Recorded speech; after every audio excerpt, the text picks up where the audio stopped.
ourselves to re-inherit the earth. And so it's a concomitant process of personal healing and global healing. And may we pray that the people that will come forward to become very active in this movement are people that are also working on their own personal healing. Another is create and support a new science of consciousness. And this is an area, a field that I've been in now for about 15 years, 20 years, ever since I left Princeton. And I freed myself up from materialistic, deterministic, reductionistic, icky Western science.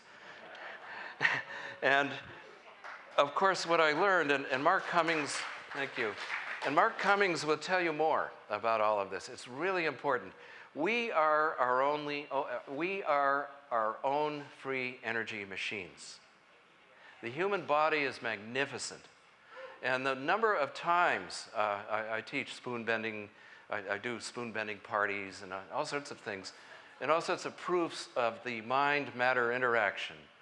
The fact that in a sense we resonate with the hypothesized zero-point field. And so in a way, the day might come when we don't even need gizmos.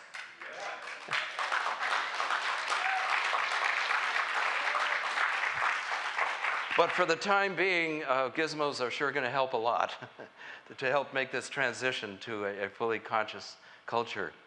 And we need to adapt a manifesto, some kind of resolution. The resolution that will be circulating just after my talk will just be a part of that.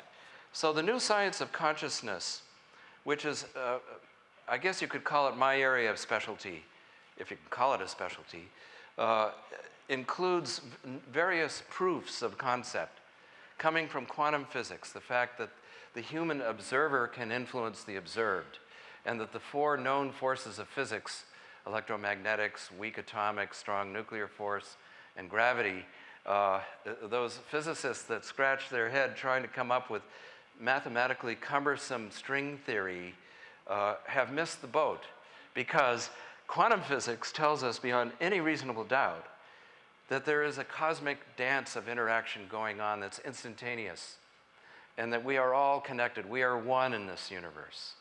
We're all part of the same supreme being that's part of us. And it doesn't necessarily consume time or space. It's everywhere at once. And that human intention alone can alter the material universe. And we know that also from parapsychology, from healing. My books kind of give an encyclopedic reference to all of those proofs of concept that are going on, or many of them anyway, full of references if you ever want to get into the literature. Zero-point energy research, a very important aspect, because it seems like the unifying theme is that we have to create some sort of resonance and intention. One of my definitions of consciousness is that it's our intention to create something new in the universe. And to the degree that the universe aligns with that intention is the degree to which consciousness can become effective. And it supersedes any of the so-called laws of physics, which are a very limiting case of reality, which assumes that consciousness doesn't even exist. But we know that from these areas of research, cosmology, that's another area, very important. If you're a particle of light and you go from the sun to the earth, from your own point of view, it takes no time. In fact, and that's because of special relativity. In other words, you are at one with the universe. You flood the universe. That particle of light is everywhere at once. There's no time or space. Whereas from our view, it takes that photon 9 minutes to get from the sun to the earth. It's actually instantaneous everywhere at once, from the point of view of light, from the point of view of the realm of light. So these are some of the general principles in a new physics, which I think are necessary to understand in order to ground some of the aspects of new energy. Now, I've visited many parapsychologists and people, researchers such as Cleve Baxter, who has shown that his own plants respond to his thinking about their welfare or non-welfare, and a number of other experiments. the late Marcel Vogel, who has confirmed a lot of the Schauberger work, that if you spin water or any kind of fluid around an energy field, such as a specially charged crystal, that water or that fluid can be purified. And there are many, many other experiments out there involving vortex motion, involving spinning, involving the acceleration of a fluid or of charged particles like electrons.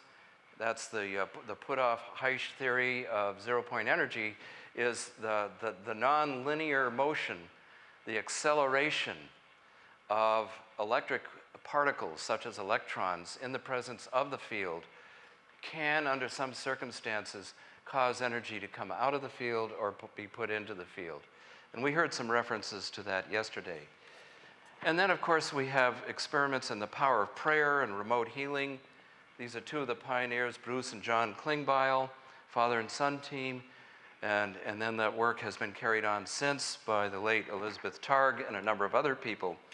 And it's a very important area and quite related. So now, how much time do I have? 5 minutes? 10? Couple of minutes. Okay. Well, we're going to wrap this up. So I kind of thought yesterday, well, what kind of strategies can we develop in the new energy movement?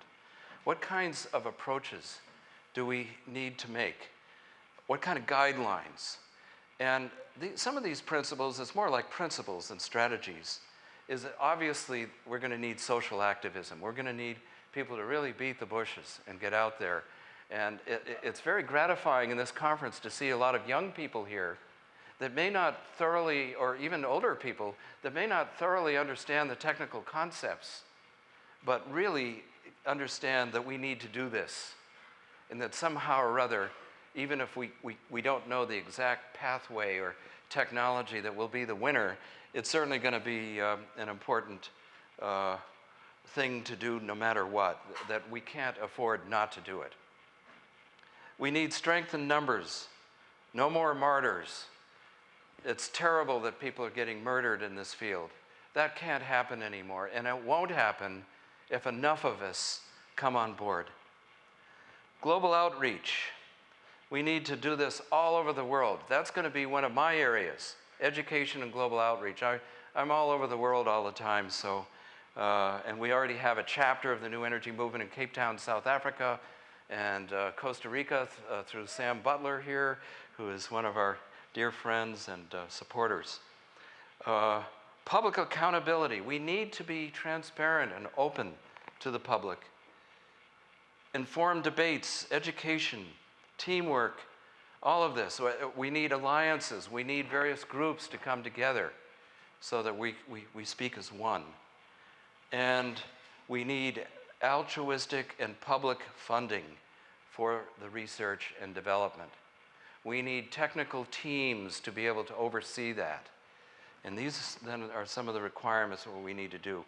We need to develop various commercial strategies out of common interest rather than self-interest. This is probably the most important principle of them all. So we're coming to the end here, and these are two websites that you will find, I hope, interesting. The New Energy Movement website, thanks to Wade Frazier and Steve Myers and others, has been upgraded quite a bit, and we have a lot of stuff on there. So you ask the question, how can I help?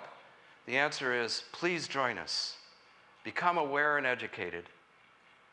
Come from a point of selfless, loving service, and follow your passion from your heart, and have the courage to change.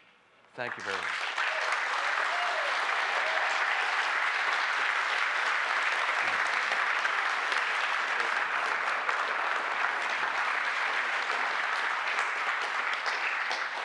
Thank you, Brian. We're going to take a couple minutes to circulate